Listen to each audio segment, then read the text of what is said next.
Hello दोस्तों, स्वागत है आपका देवभूमि फ्यूचर पॉइंट में। तो जैसे हमने अपनी सामान्य अध्ययन की सीरीज शुरू की थी, उसी क्रम में आज हमारा अगला वीडियो रहेगा, जिसमें हम हर बार की तरह टोटल 50 एमसीक्यू डिस्कस करेंगे और अंत में एक टॉपिक क्लियर करेंगे। ठीक है अपना। तो शुरू करते हैं अपने पहले सवाल से। निवारक नज़रबंदी से आशय है। तो जो निवारक नज़रबंदी से आशय है, इससे आशय है कि वर्णित प्रक्रिया में पालन के बिना कुछ समय के लिए किसी व्यक्ति को जेल भेजना। ठीक है, हमारा ऑप्शन नंबर जो डी है वो बिल्कुल करेक्ट है कि वर्णित प्रक्रिया के पालन के बिना क्या करते हैं, किसी टाइम पीरियड के अंदर अगर किसी को जेल भेजते हैं तो उसे कहते हैं निवारक नज़रबंदी। इंपॉर्टेंट है। ठीक है, ये उसी के अंदर आता है जब हम किसी की अगर सुरक्षा के लिए उसे कुछ दिनों तक अंदर रख दें, या कोई घटना होने वाली है किसी से रिलेटेड, तो उसको कुछ टाइम पीरियड तक क्या कर सकते हैं, अंदर रख सकते हैं। ठीक है, जेल में डाल सकते हैं। तो निवारक नज़रबंदी उसी के अंदर आता है। ठीक है, नेक्स्ट देखते हैं। भारतीय संविधान में सर्वाधिक मत के आधार पर चुनाव लोकसभा, विधानसभा एवं पंचायत में जीत का फैसला किस देश के संविधान से लिया गया है? तो जो ये लोकसभा, विधानसभा और पंचायत में जो जीत का फैसला जो लिया गया है, वो लिया गया है ब्रिटेन के संविधान से। ठीक है, हमारा जो ऑप्शन नंबर ए करेक्ट है कि ब्रिटेन से संविधान से ये लिया गया है। अगर आपको वीडियो स्पीड हो रही है तो वीडियो को पॉज करके आप अपने आंसर लगा सकते हैं। नेक्स्ट देखते हैं। भारतीय संविधान में निर्वाचन आयुक्तों को पद से हटाने का अधिकार किसे दिया गया है? तो जो भारतीय जो संविधान है उसमें जो निर्वाचन आयुक्त होते हैं ना, उनको जो पद से हटाने का जो अधिकार दिया गया है, वो दिया गया है भारत के राष्ट्रपति को। यानी कि हमारा ऑप्शन नंबर जो डी है, भारत के राष्ट्रपति को जो निर्वाचन आयुक्त होते हैं उनको उनके पद से हटा सकता है। ठीक है, राष्ट्रपति को ये शक्तियाँ मिलती हैं। नेक्स्ट देखते हैं। भारतीय संसद में स्थायी समितियों की प्रणाली विकसित की गई है। तो जो भारतीय संसद में स्थायी समितियों की जो प्रणाली विकसित की गई है, वो की गई है 1983 से। ऑप्शन नंबर जो हमारा डी हो जाएगा करेक्ट है कि 1983 से भारतीय समितियों में, जो भारतीय संसद में स्थायी समितियों की प्रणाली को विकसित किया गया था। नेक्स्ट देखते हैं। संघ एवं राज्य के लिए लोक सेवा आयोग के सदस्यों की नियुक्ति और पदावधि संबंधी प्रावधान किया गया है। तो संघ और राज्य के संबंध में बताना है कि जो लोक सेवा आयोग होते हैं उनके सदस्यों की नियुक्ति और उनके जो पद की जो अवधि होती है ना, उसके संबंधी जो प्रावधान है वो कौन सा है? तो इसका जो प्रावधान है ये अनुच्छेद 316 में वर्णित है। ठीक है, ऑप्शन नंबर जो हमारा ए करेक्ट है कि अनुच्छेद 316 में राज्य एवं संघ के लिए लोक सेवा आयोग के सदस्यों की नियुक्ति एवं पदावधि का वर्णन किया गया है। नेक्स्ट देखते हैं। राज्यपाल की अध्यादेश संबंधी शक्ति के संबंध में असत्य कथन का चयन कीजिए। तो इंपॉर्टेंट है कि राज्यपाल के जो अध्यादेश से संबंधित जो शक्तियाँ होती हैं उनके संबंध में असत्य कथन को चुनना है। तो इसका हमारा करेक्ट आंसर हो जाएगा राज्यपाल की अध्यादेश निर्माण की शक्ति स्वैच्छिक है। ये क्या हमारा ऑप्शन नंबर जो सी है वो क्या है, इनकरेक्ट है। ठीक है, यानी असत्य है, गलत है। नेक्स्ट देखते हैं। निम्न कथनों पर विचार कीजिए। तो देख लेना है, कथन दिए हैं उनको विचार करना है। ठीक है, सही कथन कौन सा ही बताना है। तो ताप बढ़ने से पदार्थ का आयतन बढ़ता है, बिल्कुल सही है, ताप बढ़ेगा तो आयतन बढ़ेगा। ठीक है, ताप घटने से वायु में ध्वनि का वेग घट जाता है, ये भी करेक्ट है कि ताप जो घटेगा तो वायु में ध्वनि का वेग घट जाएगा। नेक्स्ट देखते हैं। ताप बढ़ने के साथ, ताप बढ़ने से पदार्थ की अवस्था में परिवर्तन हो सकता है। ठीक है, तो ताप बढ़ेगा तो पदार्थ की अवस्था में परिवर्तन होगा। ठीक है, सीधी सीधी बात, जो ऑप्शन नंबर ये बोल रहा था कि आयतन बढ़ता है तो क्या है, उसकी अवस्था में चेंजेस ही आ रहे हैं वो। तो पहला अगर आपने सही लगा दिया तो तीसरा भी सही है उस हिसाब से। तो पहला, दूसरा और तीसरा क्या है, सारे ऑप्शन सही है। ठीक है, इसका जो हमारा सही ऑप्शन बनेगा वो बनेगा ऑप्शन नंबर डी। 1, 2 और 3 सारे करेक्ट हैं। नेक्स्ट देखते हैं। फैराडे के इलेक्ट्रोलिसिस का नियम संबंधित है। तो जो फैराडे का इलेक्ट्रोलिसिस जो नियम संबंधित है वो किससे संबंधित है? इलेक्ट्रोलाइट के समतुल्य द्रव्यमान से। ऑप्शन नंबर जो हमारा सी हो जाएगा, इलेक्ट्रोलाइट के समतुल्य द्रव्यमान से संबंधित है फैराडे का इलेक्ट्रोलिसिस का नियम। नेक्स्ट देखते हैं। जब प्रकाश विरल से सघन माध्यम से में जाता है तो माध्यम में प्रकाश की गति, तो प्रकाश की गति क्या होती है, बढ़ती है, घटती है या वही रहती है? ठीक है, तो ये बताना है। तो जब प्रकाश विरल माध्यम से जब सघन माध्यम में प्रवेश करता है ना, तो माध्यम की में जो प्रकाश की गति हो जाएगी वो क्या हो जाएगी, घट जाएगी। ठीक है, ऑप्शन नंबर भी करेक्ट है कि प्रकाश की गति घट जाएगी। नेक्स्ट देखते हैं। सर्वाधिक यौगिक बनाने वाला अक्रिय गैस कौन सा है? तो जो सर्वाधिक यौगिक वैसे कौन सा बनाता है? अगर अक्रिय गैस में ना दिया होगा तो कार्बन बनाता है। ठीक है, और अगर अभी अक्रिय गैस दिया है तो इंपॉर्टेंट ये है कि अक्रिय गैस कौन सी है, तो ये हमारा जेनॉन है। ठीक है, ऑप्शन नंबर जो हमारा डी हो जाएगा। सर्वाधिक जो यौगिक बनाने वाला अक्रिय गैस है वो है xenon. Option number D correct है। वनस्पतियों को पैराबैंगनी किरणों के दुष्परिणाम से बचाने वाला वर्णक का क्या नाम है? तो वनस्पतियों को जो पैराबैंगनी किरणों के दुष्परिणाम से जो बचाने वाला वर्णक है उसका जो नाम है वो क्या है? कैरोटेनॉइड्स। ठीक है, ऑप्शन नंबर जो हमारा ए है करेक्ट है, ऑप्शन नंबर ए। नेक्स्ट देखते हैं। कैंचों में कितने जोड़ी हृदय होते हैं? तो जो कैंचों में हृदय होते हैं वो होते हैं 5 जोड़ी। ऑप्शन नंबर जो क्या है हमारा सी क्या है, करेक्ट है। ठीक है, केंचुए में 5 जोड़ी क्या पाए जाते हैं, हृदय पाए जाते हैं। नेक्स्ट देखते हैं, निम्नलिखित में से किस में ऋणात्मक आवेश होता है। तो ऋणात्मक आवेश किस में होता है, तो इंपॉर्टेंट है ये भी। तो जो ऋणात्मक आवेश पाया जाता है वो पाया जाता है बीटा गण में। ऑप्शन नंबर हमारा बी हो जाए, सॉरी सी हो जाएगा, बीटा गण वो क्या है, करेक्ट है। नेक्स्ट देखते हैं, खाद्य संरक्षक के रूप में किस तत्व का प्रयोग किया जाता है। तो जो जो रक्षक के रूप में जो प्रयोग किया जाता है वो किया जाता है बेंजोइक सोडियम लवण। ठीक है, ऑप्शन नंबर जो हमारा सी हो जाएगा, बेंजोइक सोडियम लवण को खाद्य संरक्षक के रूप में यूज़ किया जाता है। नेक्स्ट देखते हैं, स्टील की कठोरता प्रदान करने के लिए बढ़ाई जाती है। तो स्टील को जो कठोरता प्रदान करने के लिए बढ़ाई जाती है वो किससे बढ़ाई जाती है, वो बता रहा है। ठीक है, स्टील की कठोरता तो कार्बन की मात्रा से क्या बढ़ती है, स्टील की कठोरता बढ़ाई जाती है। ऑप्शन नंबर जो हमारा बी है, करेक्ट है। नेक्स्ट देखते हैं, सीएनजी है। तो सीएनजी का यहाँ पे फुल फॉर्म पूछा जा रहा है। ठीक है, तो सीएनजी क्या है, compressed natural gas. Option number जो हमारा सी हो जाएगा, सीएनजी के क्रम में सही ऑप्शन है। ठीक है, फुल फॉर्म पूछा जा रहा है उसका। ताप का निम्नलिखित में से किस पैमाने में ऋणात्मक मान नहीं होता है। तो जो ताप का ऋणात्मक मान नहीं होता है वो पूछा रहा है कि कौन से पैमाने में नहीं होता है। तो ताप का केल्विन में अगर पैमाना लेंगे तो इसमें ऋणात्मक मान नहीं होगा। ठीक है, ताप का। नेक्स्ट देखते हैं, प्रतिवर्ती क्रियाओं का नियंत्रण कहाँ पर स्थित है। तो जो प्रतिवर्ती क्रियाओं का नियंत्रण होता है वो कहाँ पर स्थित है, ये पूछा जा रहा है, इंपॉर्टेंट है। ठीक है, तो मेरी रज्जु में क्या होता है, ये सब नियंत्रण होता है। ऑप्शन नंबर जो हमारा सी हो जाएगा, मेरी रज्जु में प्रतिवर्ती क्रियाओं का नियंत्रण होता है। नेक्स्ट देखते हैं, निम्नलिखित में से कौन अदिश राशि है। तो जो अदिश राशि है वो कौन सी है, ऑप्शन नंबर सी कार्य। ठीक है, कार्य का एक अदिश राशि है। अदिश राशि क्या होती है, जिसमें क्या होता है,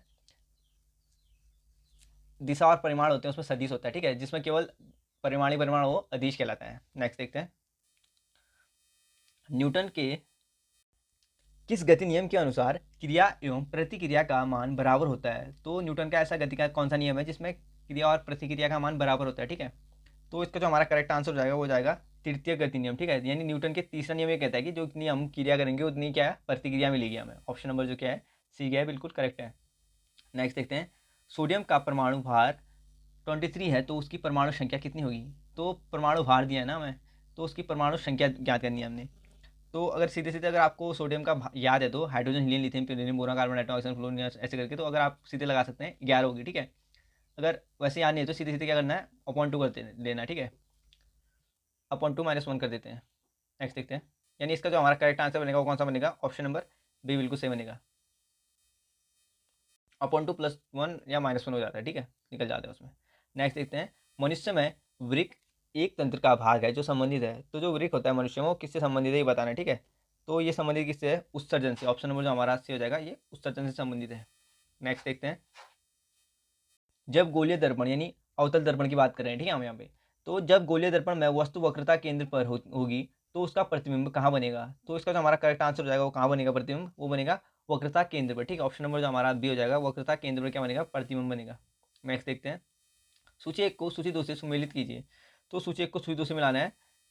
एक साइड हमें खनन क्षेत्र दिए हैं और दूसरी साइड खनिज दिए हैं। ठीक है, यानी कौन सा खनिज किस खनन क्षेत्र में आता है ये बताना है।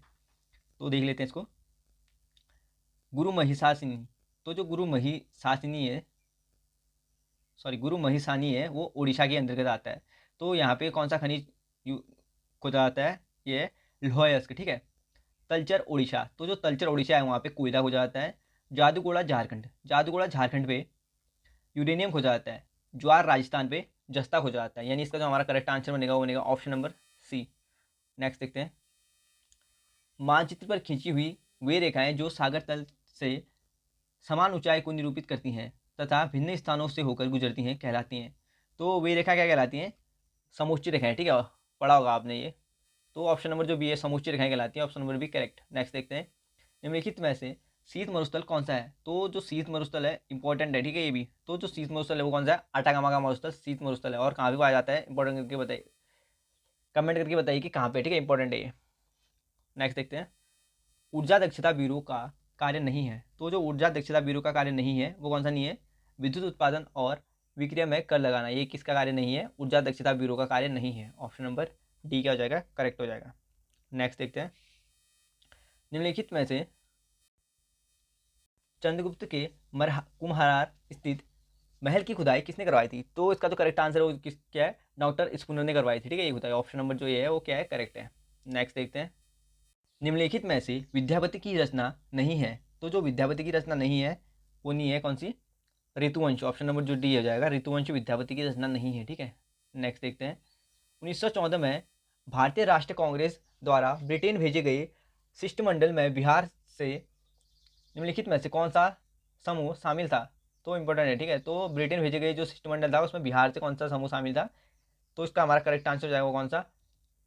मजहूरल हक और सचिदानंद सिन्हा, ये क्या थे? शामिल थे। ठीक है, ऑप्शन नंबर जो हमारा डी हो जाएगा करेक्ट है। नेक्स्ट देखते हैं। किस वंश के शासनकाल में जैन धर्मों में श्वेतांबर और दिगंबर शाखा में विभाजन हुआ था? तो ऑलरेडी करा चुका हूँ मैं, प्राचीन भारतीय इतिहास के जो हैंड रिटेड नोट्स हैं वो, ठीक है, आप वहाँ पे देख सकते हैं। बौद्ध धर्म, जैन धर्म, मुगल काल, सब कुछ वहाँ पे सब कुछ मिलेगा आपको।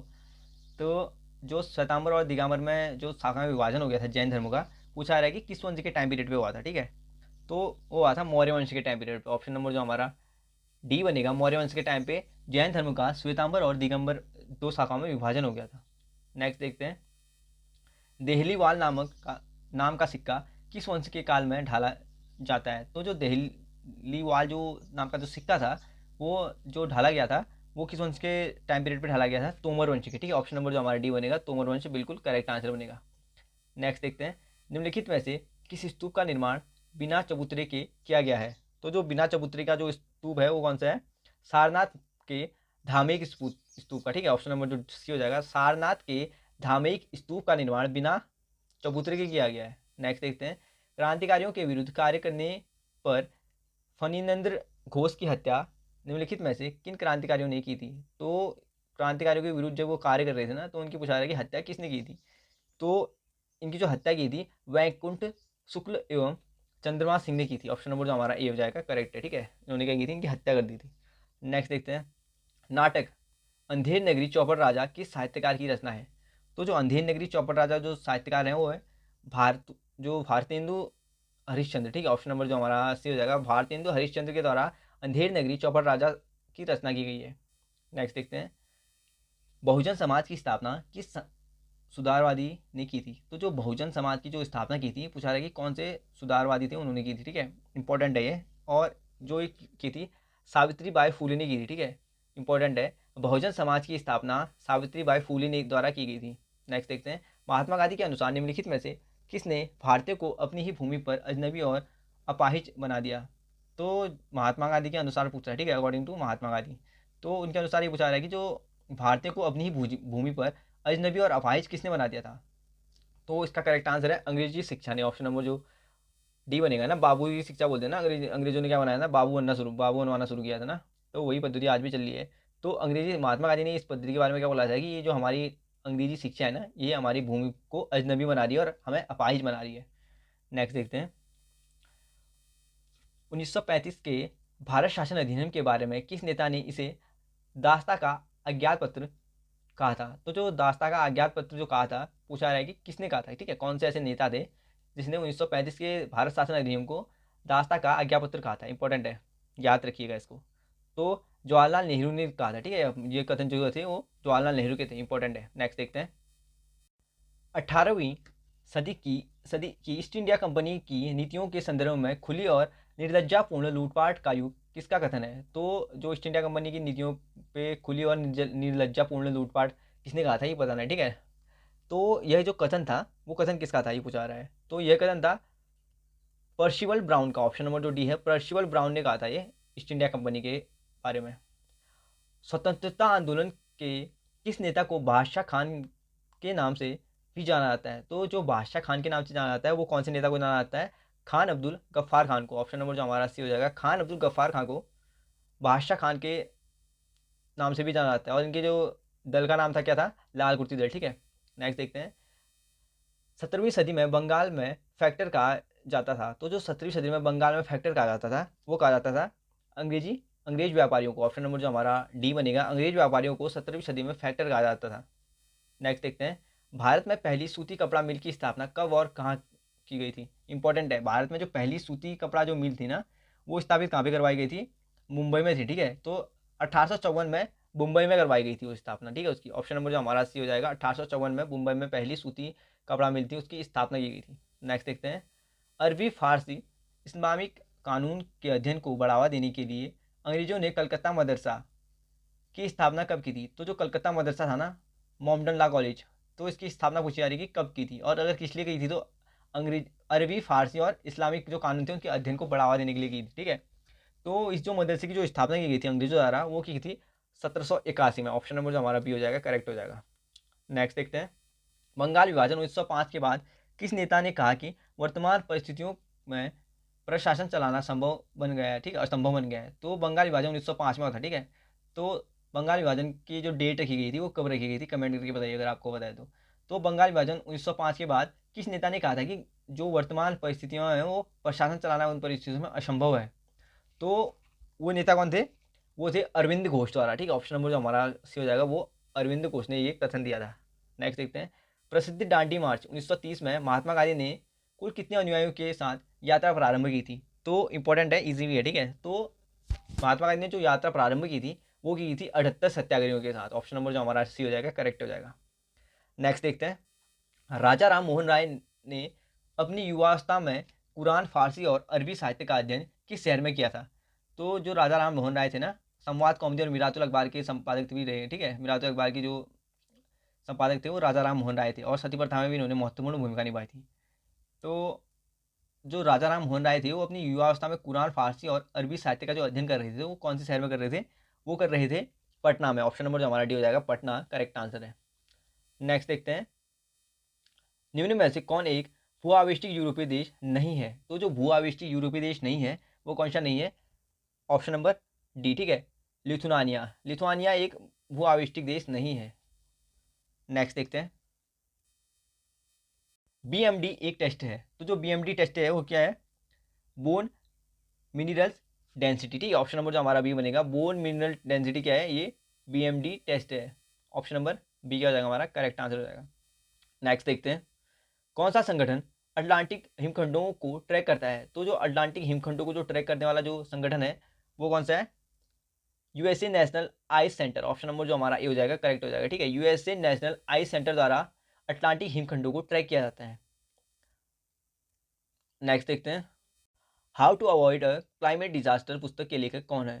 तो जो ये पुस्तक है, how to avoid a climate disaster, इस पुस्तक के जो लेखक हैं वो कौन है, बिल गेट्स। ठीक है, इंपॉर्टेंट है कि बिल गेट्स ने ये पुस्तक लिखी है। ऑप्शन नंबर ए करेक्ट हो जाएगा। तो हमारे 50 MCQ कंप्लीट हो गए हैं, तो टॉपिक की तरफ चलते हैं, शुरू करते हैं टॉपिक। भारतीय संविधान का निर्माण किया गया है। तो जो भारतीय संविधान का जो निर्माण किया गया है वो किया गया है कैबिनेट मिशन की सिफारिश पर। ठीक है, इंपॉर्टेंट है कि भारतीय संविधान का निर्माण किसकी सिफारिश पर किया गया था, तो कैबिनेट मिशन की सिफारिश पर भारतीय संविधान का निर्माण किया गया था। संविधान सभा के निर्माण हेतु जुलाई 1946 में चुनाव कराया गया था। इंपॉर्टेंट है, संविधान सभा के सदस्यों की कुल संख्या 389 थी, जिसमें 292 ब्रिटिश प्रांतों के प्रतिनिधि थे और 4 कमिश्नरी क्षेत्रों में के जो प्रतिनिधि थे, तथा 93 जो थे देशी रियासतों के थे। ठीक है, इंपॉर्टेंट है कि देशी रियासतों से कितनी बार सवाल बन चुका है कि देशी रियासतों में जो हमारे संविधान में सदस्य थे वो कितने थे, तो 93 थे। ठीक है, देशी रियासतों से प्रतिनिधि। नेक्स्ट देखते हैं, संविधान सभा की पहली बैठक। इंपॉर्टेंट है, पहली बैठक और अस्थायी बैठक के बारे में पूछा जाता है। ठीक है, तो जो संविधान सभा की पहली बैठक थी 9 दिसंबर 1946 को हुई थी। संविधान सभा के पहले अस्थायी अध्यक्ष थे डॉक्टर सच्चिदानंद। ठीक है, और परमानेंट जो पूछते हैं, ठीक है, स्थायी पूछते हैं, तो स्थायी जो थे राजेंद्र प्रसाद थे। 11 दिसंबर 1946 को डॉक्टर राजेंद्र प्रसाद ने संविधान सभा की स्थायी अध्यक्ष का चुना गया। ठीक है, तो पूछा है कि अगर स्थायी अध्यक्ष कब चुने गए थे, तो 11 दिसंबर को। ठीक है, और 9 दिसंबर को पहली अस्थायी बैठक होती है और 11 दिसंबर को क्या होती है, स्थायी होती है। अस्थायी जो अध्यक्ष होते हैं सच्चिदानंद सिन्हा, और स्थायी जो अध्यक्ष होते हैं राजेंद्र प्रसाद। संविधान सभा में महिला सदस्यों की संख्या 15 थी, जिनमें बेगम एजाज रसूल एकमात्र मुस्लिम महिला थी। ठीक है, मुस्लिम महिला सदस्य थी, कौन सी, बेगम एजाज रसूल। नेक्स्ट देखते हैं, संविधान सभा के समक्ष 13 दिसंबर 1946 को जवाहरलाल नेहरू के द्वारा उद्देश्य प्रस्ताव रखा गया। इंपॉर्टेंट है कि उद्देश्य प्रस्ताव किसके द्वारा रखा गया था और कब, तो जवाहरलाल नेहरू ने 13 दिसंबर 1946 को संविधान सभा के समक्ष उद्देश्य प्रस्ताव रखा था। 22 जनवरी 1947 को संविधान सभा द्वारा उद्देश्य प्रस्ताव को स्वीकार किया। तो उद्देश्य प्रस्ताव रखा कब गया था, इंपॉर्टेंट है, 13 दिसंबर को उद्देश्य प्रस्ताव रखा गया और 22 जनवरी 1947 को उद्देश्य प्रस्ताव को क्या किया गया, स्वीकार किया गया। ठीक है, उद्देश्य प्रस्ताव किसने रखा था, जवाहरलाल नेहरू द्वारा रखा गया था।